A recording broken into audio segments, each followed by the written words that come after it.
नमस्कार, मैं दौलत शर्मा और आप देखना शुरू कर चुके हैं SPN9 न्यूज़। क्या मध्य प्रदेश में चुनाव आने से पहले यहां पर बीजेपी पूरी तरीके से जो है ज्योतिरादित्य सिंधिया को दरकिनार करने लगी है? क्योंकि देखा ऐसे ही जा रहा है, क्योंकि यहां पर ज्योतिरादित्य सिंधिया का खेमा जो है पूरी तरीके से बीजेपी से रूठा हुआ है, क्योंकि वो लगातार चाहते हैं कि यहां पर सीएम उम्मीदवार जो 2023 के आखिर में चुनाव होने मध्य प्रदेश में, उसमें ज्योतिरादित्य सिंधिया को बनाया जाए। और इसी की कवायद करते हुए खुद सिंधिया और उनके समर्थक जो है कांग्रेस छोड़कर बीजेपी में आए थे, क्योंकि वहां पे वादा यह किया गया था कि यहां पे सिंधिया को कुछ बड़ा दिया जाएगा। केंद्र में उनको जगह दी गई, लेकिन यहां पर सिंधिया की मांग थी कि उनको सीएम पद दिया जाए, क्योंकि यही महत्वपूर्ण और यही आकांक्षाएं उनकी जो हैं कांग्रेस के साथ पूरी नहीं हो पाई थी, और तभी उन्होंने बीजेपी का ऑफर लिया और अपनी टोली के साथ बीजेपी में आ गए। लेकिन अब लगातार क्या देखा जा रहा है कि उनके जो विधायक हैं, जो उनके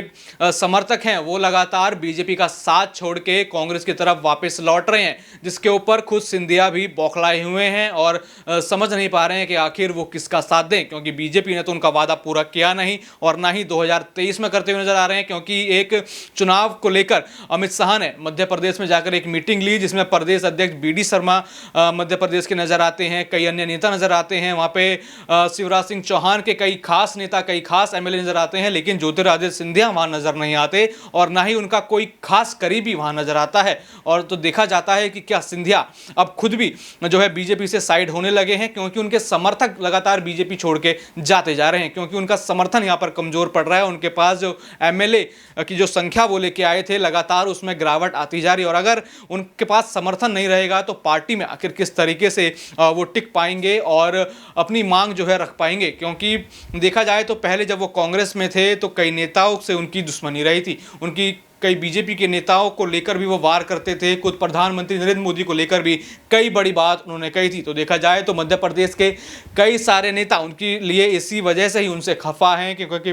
पहले वो बीजेपी के खिलाफ बोलते थे, लेकिन अब यहाँ पर बीजेपी का समर्थन करके और कुछ ही चंद